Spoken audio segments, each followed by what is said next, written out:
Welcome back to another edition of the Andrew Vanech Show, episode 2, team names.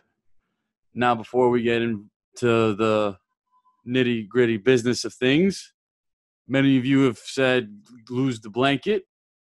I have no choice right now. No budget right now for a background. There will be soon, but for right now, the blanket stays. Why do teams name themselves for who they are? Sometimes it's a cultural thing. Sometimes it's an aggressive thing.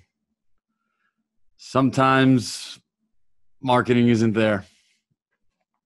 There's a lot of controversy around Native American team names or mascots, and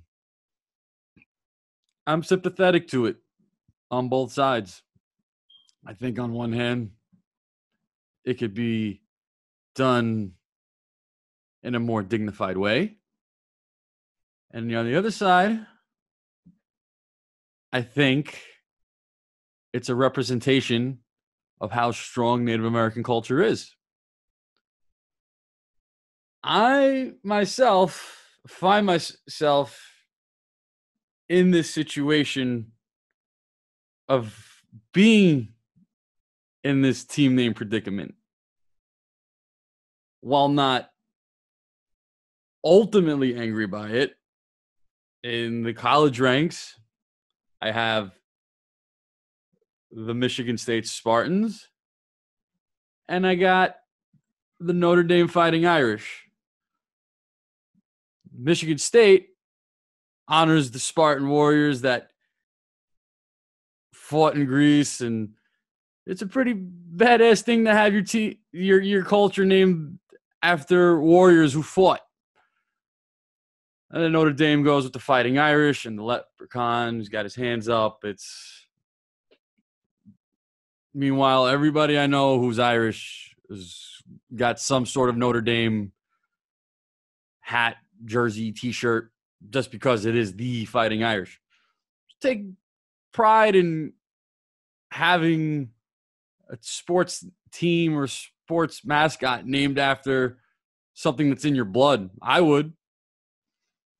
However, many people who are of Native American descent do not feel the same way, and it's a shame because they have every right to be angry, as every right to be proud. So with what the Redskins are going through, it's been an ongoing issue, and most of the people in D.C. sing "Fight for Old D.C.," "Hail to the Redskins." This is that's what they grew up with. That's their culture. And from what I've read, the slack comes from the fact that it's the nation's capital. And meanwhile, there are teams and organizations that do the right thing by the Native American community, and I've been totally oblivious and somehow not in the news. And again, this isn't a political thing. This isn't me saying, how dare they change the name or I boycott the season. It's nothing like that. This is all about team culture, having pride in the teams you root for. But I did want to go step by step in how you say, look at all the other franchises with Native American roots. So I'm going to start with one of my least favorite NFL teams, kidding aside, the Kansas City Chiefs. Give credit where credit's due, defending Super Bowl champions. That moniker might stay because of the pandemic. I hope it doesn't. But here we go. So originally the Dallas Texans moved to Kansas City and initially going to keep the name. I don't know how you keep the name Texans in the state of Missouri, but the team was renamed the Chiefs in honor of then Kansas City Mayor Howard Rowe Bartle, who was nicknamed Chief for his contributions to the Boy Scout programs in Kansas City, Missouri. Eventually, the name caught on and Chiefs Kingdom was born. Now, why wouldn't you name your team Chiefs? Chief. the major higher up of a tribe. Right next door are the Kansas City Royals. It's chiefs and kings and power. It's an empowering thing. Long live the chief. Hail to the chief. As much as I hate the Chiefs, great name for a team. Florida State Seminoles. Now, this was one of my favorite ones because it's not necessarily Indians or Chief. It's a Pacific tribe, and Florida State, after a student vote in 1947, chose to honor the Seminole tribe of Florida. And they've had their share of controversies, but there's been more positive than negative in my research. In 2005, the Seminole tribe invited then University President T.K. Wetherell to Big Cypress Reservation to receive a written resolution from the tribal council affirming its enthusiastic support for the university's use of the Seminole name, logos, and images. And it was an agreement to, 1, include prominent participation by tribal members in many of the university's most meaningful events, and 2, have them seek advice and direction to ensure tribal imagery is authentic. Now, to me, that's a big win. And it also contributes to the history of Florida, because many, many Native American tribes were established long ago across this whole continental U.S. And each tribe is different and each tribe is unique. And I like the fact that the Florida State Seminoles try to do right to the best they can to give back to Florida. Now, one of my least favorite baseball teams, and this isn't, there's no pattern. This is just what it is. The Atlanta Braves named Braves in 1912, and logos used to include a screaming Native American figure, and it has been regressed to that of a tomahawk underneath the word mark Braves.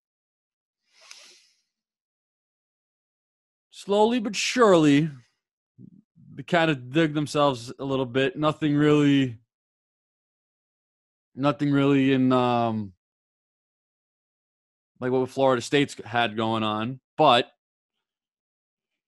they defend the use of the term Braves to signify warrior power, but at the same time, it's the Atlanta Braves who, despite Florida State starting it, made the infamous tomahawk chop chant popular amongst fan bases with Native American team names and mascots. The Chicago Blackhawks.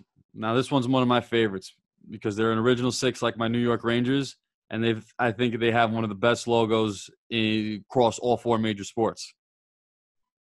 They're named after the 86th Infantry in World War I and World War II, nicknamed the Black Hawk Division, named after Chief Black Hawk of forgive my mispronunciation to anybody watching, the Sauk tribe. And the founder, Frederick McLaughlin, was a member of this infantry in World War I. Now, why did they name themselves the Black Hawk Division? Black Hawk was a leader of the Sauk tribe who fought strongly to keep his land for his people in what is now modern-day Illinois. A prominent figure in Native American history in the state of Illinois. He tried to regain land for the Sauk tribe with as little bloodshed as possible. Now, my history lesson gets a little choppy there. No pun intended. Oh, boy. But if you're going to name a franchise after a Native American image or team name or logo, why not do something that has historical prominence to the area like Florida State did? Chicago, I think, did a great job with that. And not only up until last year, I believe cancel culture has something to do with this, and I hope I'm wrong. The Blackhawks have worked timelessly with the American Indian Center to help inform their community and their fan base by sharing Native American culture and history. Scott Seepolt, executive council for the American Indian Center proclaimed that there was a consensus among us that there's a huge distinction between a sports team called Redskins depicting a native people as red, screaming, ignorant savages, and a group like the Blackhawks honoring Black Hawk, a true Illinois historical figure. And unfortunately, the American Indian Center has cut ties with the Blackhawks for unknown reasons. But it makes you wonder why, if the Blackhawks are doing right by the Native American community to educate the good people of Chicago. And they are good people. They showed me a great time last year. And here we go, the leader of the controversy. In fact, they put the C in controversy. The Cleveland Indians. My personal favorite when it comes to the negative side, because Chief Wahoo. Big, cheeky, smiling, red face on baseball hats. Not only that, if those of you remember the Stars and Stripe collection MLB did in July of 2008 for 4th of July, where every logo had the American flag in it, with the exception of the Blue Jays with the Canadian flag.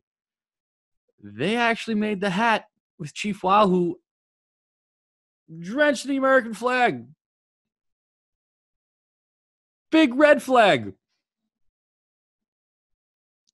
How are you going to keep your name Indians? And I'm not PC. I'm not into the, like, getting into the PC culture of things, but it was drilled into my head educationally, what? Native Americans, not in Native Americans. To name the team Indians, to keep that name, not even, and there's got to be something you can do there, Cleveland. Really. At least the good in what the Indians have done is that they've started to phase out Chief Wahoo. He went from being an animated character on the scoreboard, no longer a thing, I think was phased out mid-90s. Chief Wahoo has begun to be phased out since 2018. The C is becoming more and more of the major logo for the Cleveland Indians, but there's still major steps to be taken there. And that leaves us with the pride of Washington, D.C., the Washington Redskins. Now, this is 50-50 for me. The logo, I think, is a great logo. It shows, I believe, a proud Native American head. And that is something proud to have on your helmet when you're going out there every Sunday and once in a while, Thursday or Monday. However, the actual name Redskin, referring to the skin, that's got to change in some shape or form. I do believe that the Native American community can work with Washington and work with the Redskins organization. There's got to be a list of tribes or something that might get the name switched with Redskin. Something positive. Something that shows Native American history and at the same time DC roots. Like, this is DC, this is Washington. Like something that you can educate and people can learn from, and they can learn from one another. That's something we can do. Now, I've been seeing reports that name changing is a serious consideration, and that Washington Warriors is something that might be put on the table. The same color scheme.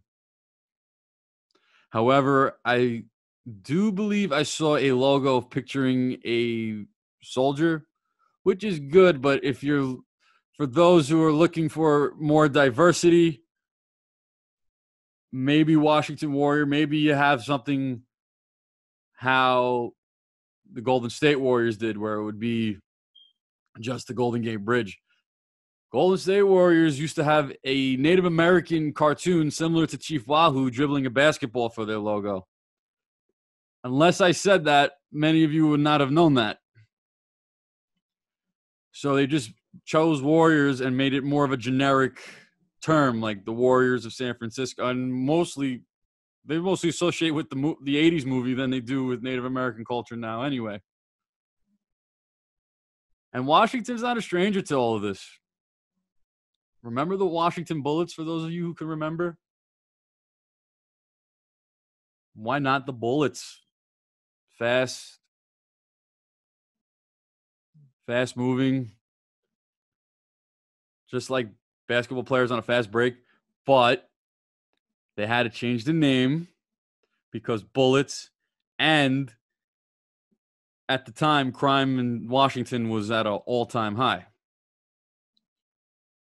So then they changed it to the Wizards. And that got slack because Wizard is a rank in the clan. Meanwhile, nobody knows about Dumbledore and his three-point shots, or Gandalf with the putback, or Harry Potter with the give and go. I know that was a little corny, but why did alliteration get shamed on? It's a lot to think about. It's a 50-50. It's a 50-50 stance for me. I think Native American culture, if you go that route with your team name, should represent them strongly. If you're going to go at, let me rephrase that. If you're going to name yourselves after a group of people, do it in a dignified way. Do it in a way that's like, like that's a badass team name. That's a badass logo. Don't make it cartoony or a caricature that makes people put their heads down. And by the way, Cleveland Indians, since you lost that World Series, you have the longest drought in MLB baseball. There should be more focus on your product than on your team, along with your team name, I should say. Same with the Redskins. I've seen the Cowboys win division titles. I've seen the Giants go to the Super Bowl against Brady and win both times. I've seen the Eagles pull out their finally a world championship. The Redskins I've seen win a division and then get bounced. Cowboys have wins in the how you say 21st century in the postseason. Redskins don't. So you got a lot to work on. That's it for now. Please follow, like, comment, subscribe, share. Sports Hit List, a sports group I collaborate with frequently. Please follow me on Twitter, subscribe to my YouTube channel, and we will see you next time. Thank you for listening.